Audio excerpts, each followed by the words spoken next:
Hey there mga my loves, Leo! Thank you so much for always staying here with me in the channel, babe. So before we start your reading, reminders muna as na hindi to for everybody. So just pick up only the messages you think are for you. At kung feel mo na reading na to for you, then this reading might be really for you. And of course, let me just greet everybody, no? Hi sa mga new subscribers, ako po si Yan, welcome. At sa mga returning subscribers, thank you so much, no? So, yan mga babes, no, kung hindi niyo pa knows, meron tayong other channel. Ang link is down below sa ating description box. Kaya naman kung gusto mo rin tumambay dyan, no, syempre pwede yun mga babes to see you there. Yan na sa mga readings natin, huwag niyo kakalimutan that you always have your free will at free rin kayo na gamitin or to use that. So, let's go ahead, Leo, and let's see what messages right here for you ang makukuha natin. Spirits and Angel Guides, Archangel Michael, thank you so much. This is for Leo. Tell me something about Leo, please. This is for Leo.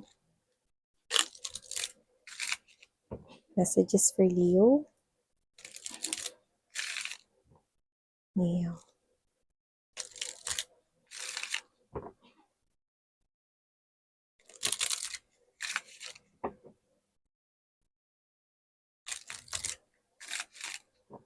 Leo.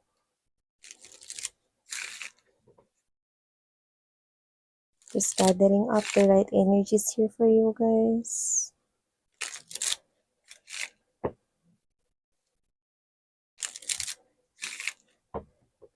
Okay, so let's go ahead and check these messages here for my Leo people out there. But first, let us lay all the energies sa ating table before we start talking about this. We have here the wedding rings.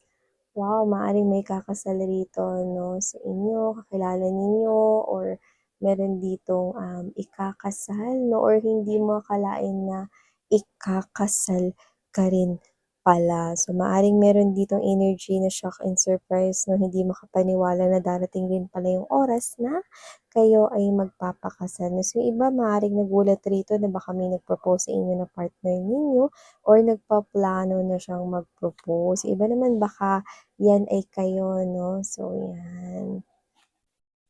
So, let's see. Photograph, not enough, not today. I'm seeing double not. Not today, not enough. Okay.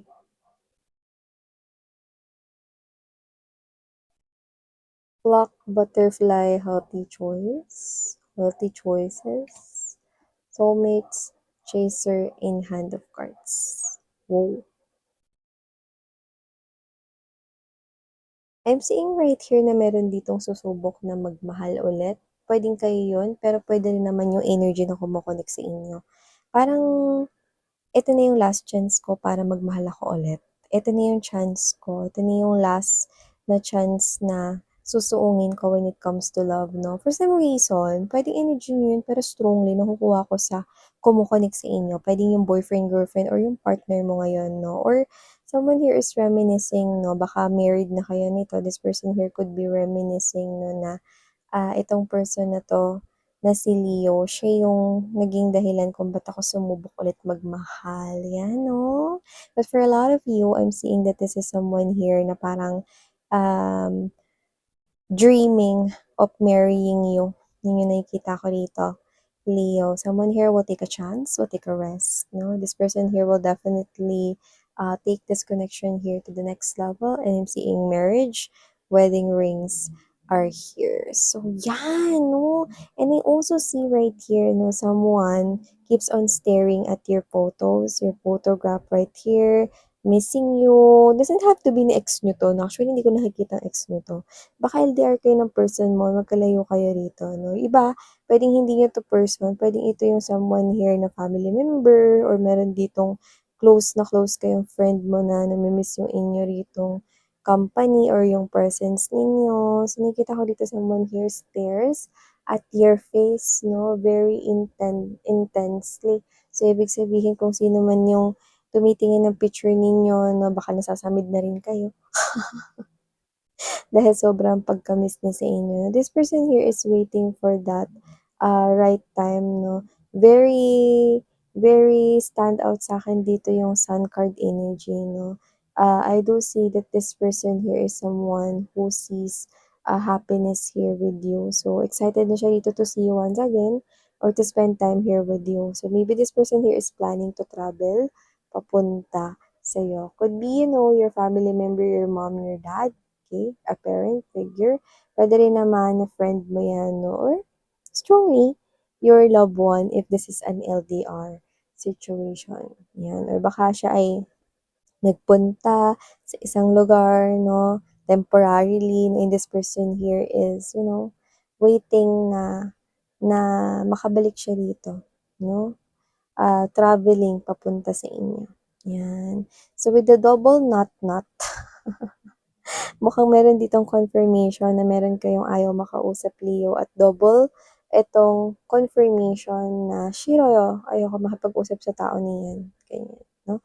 And kung sino man yung tao na 'yan 'no, meron siya ritong addictions 'no, at posibleng 'yan ay sugal, puwedeng alak, sobrang paninigarilyo, sobrang paggastos sa pera, yung mga ganyan, na meron siyang addictions dito na ayaw mo na na mag-deal diyan. So, puwedeng 'yan yung ex mo 'no, na ayaw mong kausapin kasi that person might call you, okay?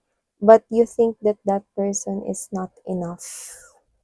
Or you think that hindi ka enough para sa kanya at alam na alam mo yon. So you do not want to talk to that person anymore. That person is still holding to that devilish energy addictions. Ano man yun, no? So this person here is still, okay, hindi niya pa rin ma-manage ng maayos yung sarili niyang mga addictions. Okay? Hindi pa rin siya rito nagbabago. Ganun pa din, no? So I think there is someone here na parang tuluyan mo na talagang clinose yung door mo with this ex. I think this is ex, no? Sa kanya, no? Kasi alam mo na hindi siya magbabago dito. At kahit magbago siya, hindi naman na parehas yung nararamdaman mo sa kanya. At ayun yung sad truth na kailangan niyang harapin. Yeah. So, dati nakita ko dito na parang dumating sa punto, Leo, no, na parang bumaba yung confidence mo, yung self-esteem mo sobrang baba 'no, ta's parang ikaw 'to na nawalan ka ng pag-asa at nakita mo yung sarili mo rito na parang hindi ka yung alam mo yung, "Hindi ako gano'n kaganda, hindi ako gano'n kagwapo, hindi ako pangit ako," yung mga gano'n. Umabot dun sa energy na parang, um, sobrang nakita mo yung sarili mo as mababa. 'Yan 'no, parang wala kang kayang gawin, parang hindi ka gano'n kaganda, may mga gano'n-gano'n ka rito dati na baba ng confidence mo 'no. Pero you gained your confidence back to you 'no, super na level up mo 'yan at nakikita ko dito na naggo-glow up ka ngayon. Nare-realize mo with the sword in the rose that this is you na maganda ka, gwapo ka, at may kakayahan kang iangat yung sarili mo. At nakikita ko na tumataas at dumadagdag yung confidence 'no, at ang self-esteem mo dito dahil nakikita mo na 'no, at marunong ka ng tumayo sa iyong sariling paa. Nakita mo yung worth mo kasi, Leo, okey? Aside from that, nakita ko rin dito 'no, na medyo umaandar yung oras dito, parang may kailangan kang baguhin. May kailangan kang gawing pagdesisyonan rito, 'no? In short, the universe right here is advising you, no, with the clock, that you need to create here a decision, no? Magdesisyon ka na ngayon because tumatagal na ang iyong pagdedesisyon, 'no? So, maaaring meron ka ditong sitwasyon na kinakaharap or parang paikot-ikot or paulit-ulit na nasa isip mo rito, Leo, kailangan mo ng tuldukan 'yan, 'no? And spirits guarantee you na ano man yung desisyong gagawin mo, placado, 'no? Ibig sabihin plakado ito, healthy choice ang mapipili mo diyan, 'no? Kailangan mo na kasing i-end 'yan so that you can focus more sa iba pang mga bagay sa iyong life, 'no? So, kung ano man yung desisyong gagawin mo, it could be anything related to your personal life, love life, trabaho, pera, ano man 'yan, nakikita ko rito na kailangan mong gawin yung desisyon na 'yan, 'no, to move to the next phase, 'yan. And here, parang meron ditong energy na malihim, Leo. Pero at the same time, kunyari ganito, meron siyang nililihim na information sa'yo. This could be anyone here you know. Okay? Meron siyang nililihim na information sa'yo. And hindi naman sa tinatago niya yun habang buhay. willing naman siya sabihin yun. Kaya lang hindi pa ito yung right time kasi hindi pa siya handa, ano. Actually hindi siya handa handa siya dun sa sasabihin niya yun sa'yo. Ang hindi siya handa dun sa magiging reaksyon mo. Kasi siguradong negative yung magiging reaksyon mo daw. So, posibleng kung ano yung sasabihin niya sa'yo, nakakapagpainit ng ulo mo. Yun yung nakikita ko dito. So, maliban diyan, yes, sasabihin niya pa rin yun sa'yo. You just give that person here space. Yun yung parang sinasabi niya here. Okay? So, there's this friend to some of you, lumalabas rito. This friend treats you like parang kapatid ka niya, no? Parang magkadugo kayong dalawa, no? This friend right here is someone that you probably see, no? As someone na posibleng nagkaroon na kayo ng encounter in one of your past lives here because you click right away, no? Nung mga una-una pa lang kayo nagkakilala nitong friend mo na ito. So, I think this is your best friend here or someone you're close with, no? So, may nag-appear dito na energy na gusto kanyang protektahan at alagaan, no? But not in a romantic way. This person is a friend na gusto kanya as a family, na para kayo ritong brothers or sisters, magkapatid, siblings. So, nakikita ko dito that this person here, kahit hindi kayo magkadugo, no? I think, pwede rin in one of your past lives, baka magkadugo kayo at magkapatid kayo, magkapamilya. Ano? Pero in this lifetime, I think ang role niya is to be your friend. Pero for some reason, parang lumalalim to the extent, no, na parang sinasabi niya sa'kin dito, parang kapatid ko na yan si Leo. So, parang ito ay isang napakakalmado, no, at very comforting na energy na parang sinasabi niya, ano man yung pagdaanan mo, nandito lang daw siya. Yan. So, I think you've got a friend with this person here, no, na always na maka-count on mo. So, maliban dyan, Leo, nakita ko rin dito mga babes, no, na if you are attending here an event or a celebration, go ahead, do that. Because I'm seeing right here na meron kang makukuhang mga concepts, no, or mga ideas, no, mula doon sa pupuntahan mo. Ayan 'no. Puwedeng sa unang tingin, parang wala itong kinalaman 'no, sa trabaho or pinagkakakitaan mo 'no, pero 'pag pumunta ka diyan sa event na 'yan, ano man 'yan, seminar, gathering of people 'no, concert, fan meet, whatever, go ahead, do that. Kasi meron kang mga makikita, maririnig 'no, na mga concepts, ideas na nakikita ko ritong magpapaangat ng iyong skills, puwedeng ma-enhance yung skills mo or puwedeng magpaangat rito ng pera mo. Yan. So, yung nakikita ko dito. Yung iba, nakikita ko parang meron ditong nagda-diet Leo, no? Or parang may binabawasan rito. Binabawasan niyo siguro ritong uminom ng soft drinks, may gano'n, no?